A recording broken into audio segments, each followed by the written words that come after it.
Okay, so you need me to talk? Yeah. Alright, you want me to push my news thing again? Yeah. Alright, so Jacob is like the spy, but it's in his contract that he has to be clothed all the time, nude all the time, and so he's like the nudist spy. And he's like 000 nothing.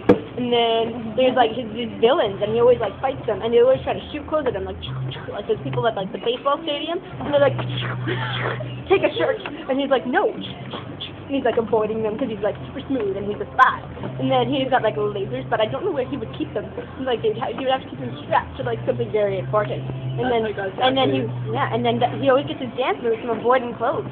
And then he'd belt like sound at them and be like whoa whoa whoa, and they would throw off their clothes and hit them to the ground. And he'd be like, bitch, stop you. And then they would end up having sex because they'd be like naked anyway, so why not? And then he would get his arch enemy pregnant, but of course his arch enemy would be a guy, and be like, how did that happen? He'd be like, I don't know. And then it'd be like a hilarious comedy, and they'd like have to move in together because like a court would order them and be like, you nudists have to live together. And one of them would be like, I'm not actually a nudist, he just keeps throwing all my clothes off. And then it'd be like a horrible lawsuit, and they would live together and be wacky. And one of them would be like evil and really messy, and the other one would be like really neat and really nice. He had switched it this time, and because it makes more sense. And then he'd be like, you left the toilet seat up. You tried to commit genocide. Ha ha ha. And like, I don't know why it'd be a problem if he left the toilet seat up, as they're both men. Maybe one of them is like secretly a woman.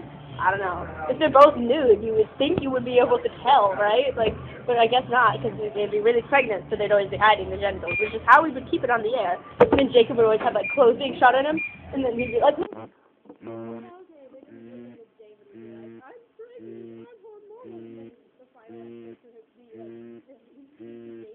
baby, you finally find out their sex. And then they would like have the child, and they'd be like most beautiful baby boy ever, and they'd be like, let's raise it good and evil, and he'd be elected for everyone.